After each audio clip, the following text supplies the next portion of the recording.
Hey guys, I recently picked up a bunch of stuff at the 2024 Antique Radio Club of Illinois Radiofest swap meet. I thought I would make several videos detailing, going through the stuff I picked up. Let's talk about the service manuals and some magazines and literature I picked up in this installment. So, Zenith, back in, I'm guessing, the 60s, put out a compilation of service info for the color TVs, and this is volume 1. Let's see, 69. Well, first edition, 8th printing, April 73, so that's probably when this one was printed. So what is it? This is going to have all your color roundies in it. What's a roundy? It has a color TV with a round picture tube, where they have what they call a delta gun. So the 3 guns for red, green, and blue are arranged triangularly, so you have to have things like this to get the to direct the electron guns to hit the screen where they're supposed to. So a lot of fiddly adjustments, which you've never seen me talk about because I've never actually done it. But that may change in a few weeks. That's all I'm going to say. That's all I'm going to say for now. But that's what this is. I sold my Zenith color roundy, but you never know. I may get another one someday, so that's why I grabbed that. This I thought was cool because it's not just TVs, it's everything. And I've had some of this Sylvania test equipment. It's kind of hard to find, kind of obscure, but it looks cool. Like they made a 7-inch oscilloscope, for example. And this covers TVs and radios. So that's why I grabbed this guy. And it's always nice to get the original factory stuff rather than Sam's or Ryder's reprints. Now this is the main reason I got this, and the GE we'll see in a moment. Model identifiers. When people post a photo online, some grainy photo from when they were a kid, can somebody help identify the TV I grew up with? And then people respond sometimes really quickly with exactly the model. How do they know? Well, sometimes because of wonderful things like this, which is every Sylvania model from whatever era this is from, early 50s. So I don't know if any of these are the what do they call them? Sylvania made sets that had neon glow tube of sorts around the screen. That was one of their trademark things. I'd like to get one of those someday. But anyways, that's one neat thing in there. And then of course you get your detailed service info.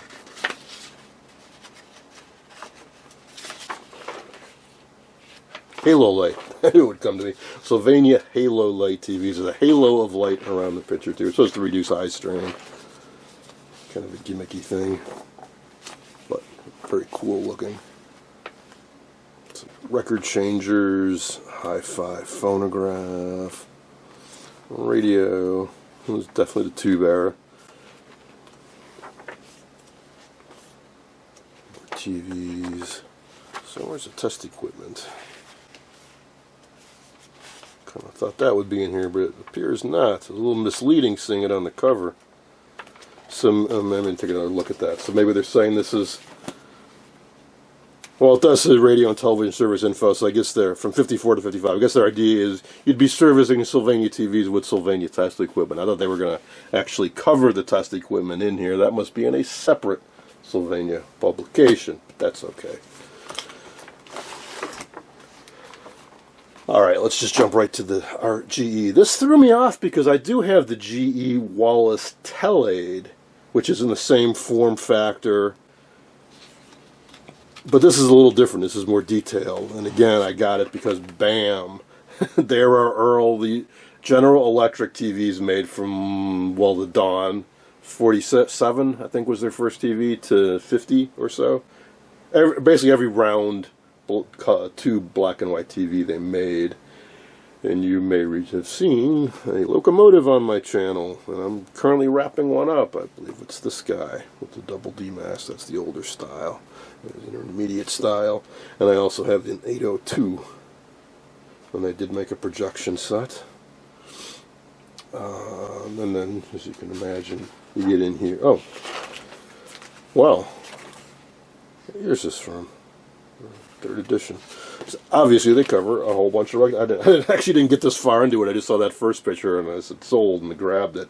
I didn't realize it covered all the early rectangular models too, and that, which I've never seen. I'd love to get it. Useless, but that is a UHF converter. Converts UHF to VHF. It's a very early one, and I've seen a photo of one. I know one person that has it in their collection. I've never seen one for sale.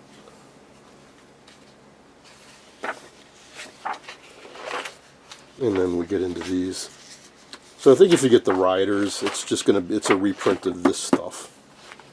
But boy, I was struggling mightily to restore a couple locomotives now. And I had trouble finding matching service info. This would have been nice to have. So schematics and partsless, schematics and partsless. So then I got revisions. That's where this stuff comes in handy when you have multiple revisions.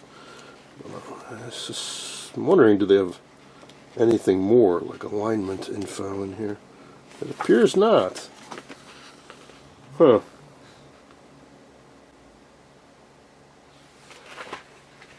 And they did publish a service course, which I do have. There's some volumes of anyways. This guy.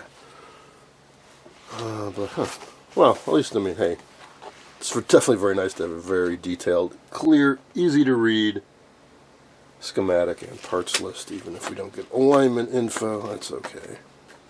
Alright, so those are those. Next we'll just blow through the SAMs real quick. There were a bunch of SAMs there. I was encouraged to take all of them. Maybe I should have, but there were some I already had, or some were for sets that I knew I was never likely to work on. But I grabbed ones that I thought were useful or interesting. So speaking of GE, there's a Sam's Photo Fact. I've worked on that type or similar. That's like the second generation locomotive type chassis. This caught my eye because this may be the last pure Dumont model they introduced. So Dumont was bought out by Emerson. So there were some Dumonts, well, the sets that had the Dumont name on them, but they were not Dumont designs. Dumont went under 53-ish, something like that. And I've never seen this one. I think that might be an I-tube up there. I don't know. It's the Andover, dated 51. Oh, it's the RA117, the A version. So yeah, this is around about when they are having some troubles. So anyways, that's why I grabbed that one. So that was interesting. I recently finished an RCA 721. I guess this is the Firestone version of it. I think that's what that is. Sure looks like it has the same control layout and everything. This I grabbed because I think a buddy of mine has this set. So if we ever get around to working on it, that could be handy. I grabbed this because I have this, the chrome-plated Craftsman RC201 TV chassis with an I-tube. We'll be talking about that one of these days. And this Hallicrafters, is a just restored one. I have a copy of this, but I seem to run into a lot of these, so I figured I'd grab a copy of that. One magazine, old copy of Radio Electronics. Man, I was a voracious reader of radio electronics in the 80s, 90s, 2000s, whenever they stopped. Well, I think it's back now, but I think there was a hiatus for a while. Anyways, I didn't realize it went all the way back to 1949, and it was formerly Radiocraft. I don't know exactly when it transitioned over, but I got this because of the cover, because of the lady television engineer. Which I'm sure was a very novel concept in 1949, so I had to grab that. And it has a whole... Honestly, yes, there are some good, interesting articles, construction articles and stuff, but the ads are fantastic, I think, in these old publications. So many write-in, after the war, so many write-in training courses for veterans. You know, learn how to repair TVs and radios now that you're no longer in the military. So, yeah, there's yet another one. All these correspondence courses. Ooh, neat. So, when I said I bought that national communication receivers for the knobs, this is what I got them for. I have one of these sets, and it's basically missing all the knobs, or some of the knobs. I also have the wood version. I have, well, two of them now. Anyways, that's why I got that national, was for the knobs for that TV. And hey, guess what? Another correspondence course. And kits. Telekit. And another training course, DeForest Training Incorporated.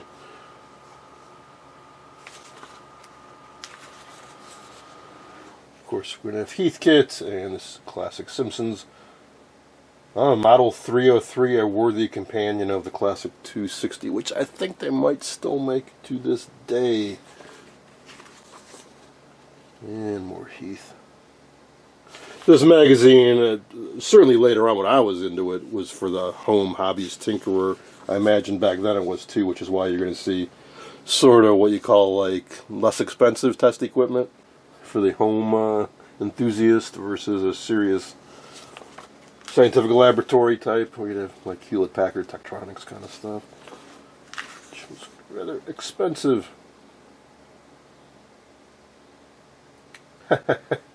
I gotta read this because I literally had a conversation about this.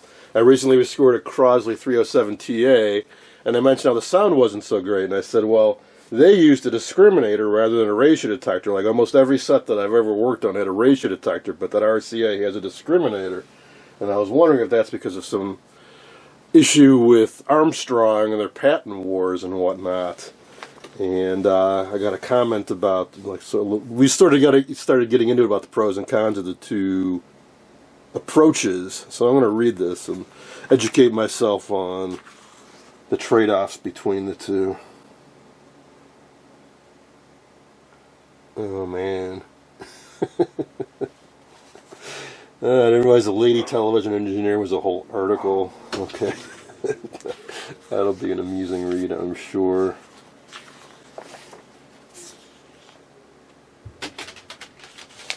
A Teletone TV with built-in antenna. I actually have one of those, although mine's missing the antenna. I don't think I've ever shown it in a video.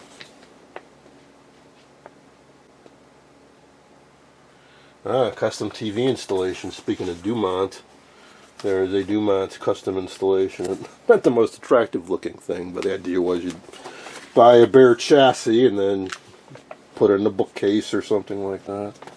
Ooh, microwaves. Getting fancy. How to become a ham. Quite a bit easier now than it was back then, so I understand.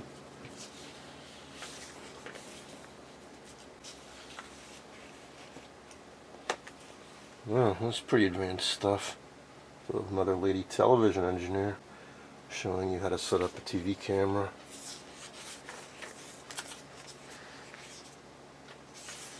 And so on and so on. Oh man, I think all of these have been scanned or are available online for free at worldradiohistory.com or something like that.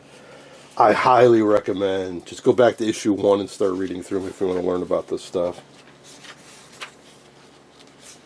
Fundamentals of radio servicing right here.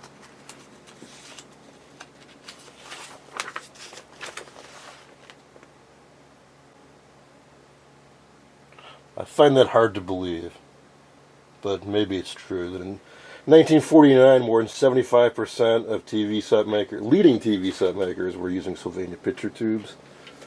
Because RCA and Dumont were not. Admiral probably was. Zenith, Jupiter, please. Yeah, because the big guys were RCA, Admiral, Zenith, Motorola. Yeah, well, truth in advertising, right? Ooh, Midwest Television. Never encountered one of those.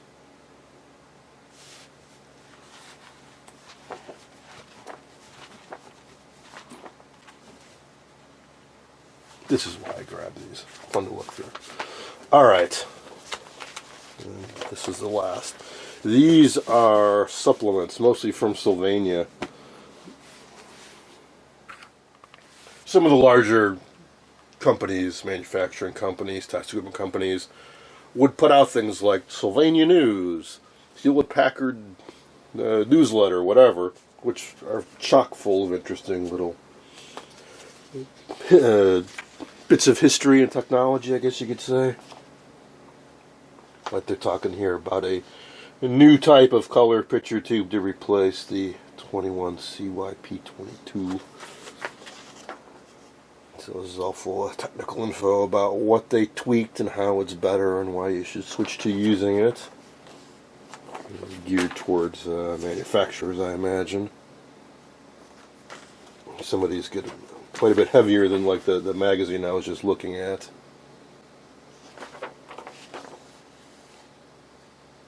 And then just random useful things like there's a tube substitution guide in the back cover where they list European types and American tube types from March of 1957. An article about pin cushion correction. I was just working on a Zenith rectangular set where very much you see that, at least with my test CRT, where the sides are curving in. Circuit that corrects that is, well, it's called pin cushion correcting. Oh no. I guess somebody popped that out or something.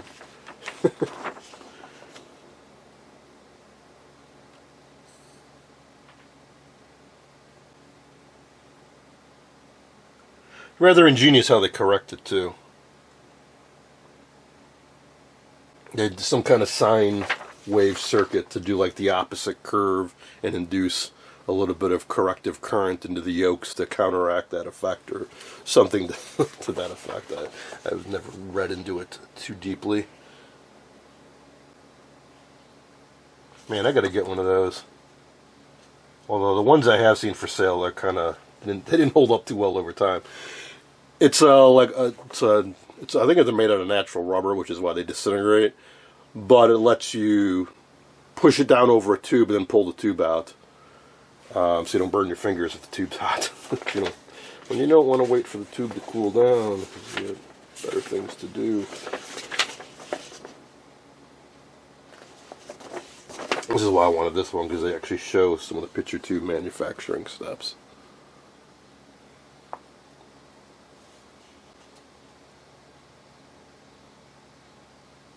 And I've come to learn, reading about rebuilding and why this is such a big deal, is the glass envelope, those were expensive and complicated to make. So even the big companies, like I was mentioning RCA and that, they went to Dow Corning, the Corning Glass Works, to make their picture tubes. Even the guys that sold their own branded picture tubes, they weren't making the glass envelope. They put the phosphor on it, they put the gun in it, but they did not make the glass envelope. Is my understanding.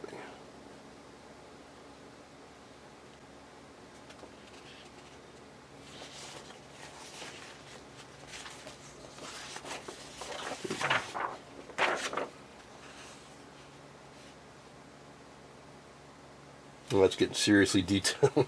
So this thing, if you have a General Electric M4 line chassis and you see these defects, they tell you exactly what capacitor or component to test.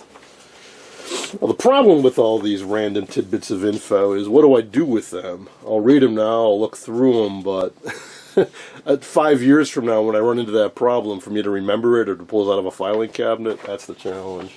Anyways. Thought this was interesting. Telling you if you have a damaged tube socket on a PC board, they're suggesting just smash it and leave the pins in there and take this type and just solder them in. I've actually seen that on one or two sets where somebody did that.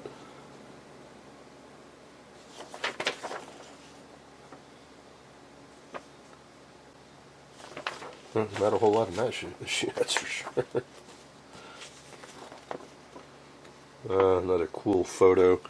Just an army of glass envelopes for picture tubes. Oh, this is the phosphor. Somebody was just asking the other day, how do they apply the phosphor? So all of these have a phosphor solution sitting in them, and they're on the settling conveyor. So they let it sit there. It's a liquid with the phosphor chemical. It's suspended. I don't know if it's water, alcohol, whatever. They let it sit in the tube for a while, and then they pour off the liquid, and the phosphor remains, and then they coat it with lacquer, I believe, and then if it's going to be aluminized, they put that on afterwards. Yes, it goes through the settling conveyor, then it goes to the lacquering conveyor. A cushion of demineralized water is dispensed, and then a film of lacquer is floated on top of the water. Wow, it's kind of, what do they call that? It's like hydro painting, whatever they call it now. Well, they have a layer of lacquer and then water and then the phosphor, and they slowly let the water out and the lacquer comes down onto the phosphor. I mention this because people will say to me all the time, "Oh, how hard can it be to make a picture tube?" It's really friggin' hard. And here's where they're being aluminized with aluminum gaseous vapor. You're not going to do this in your basement.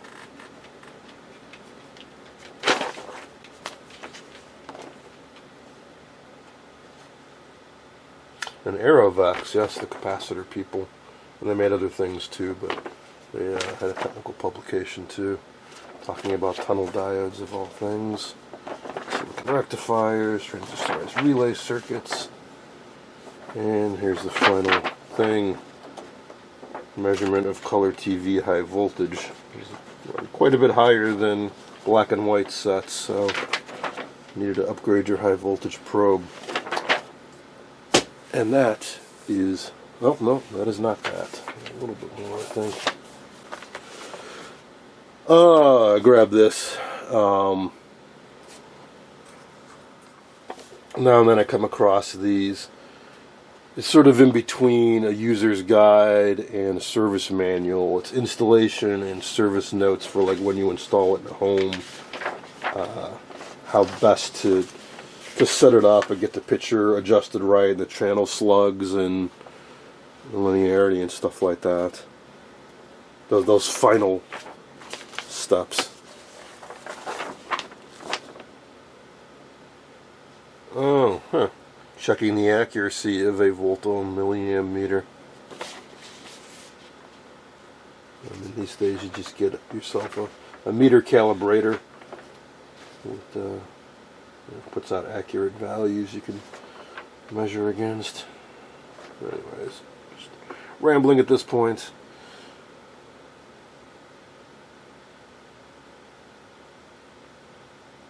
Huh. Federal. I'm not familiar with them. I'm guessing they were a picture tube rebuilder? Federal High Performance Long Life Television Picture Tube. I guess they would come to your home and install a new picture tube.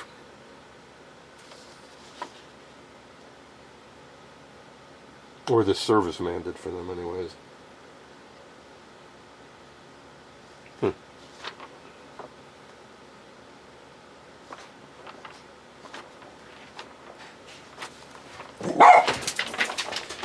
And that is that.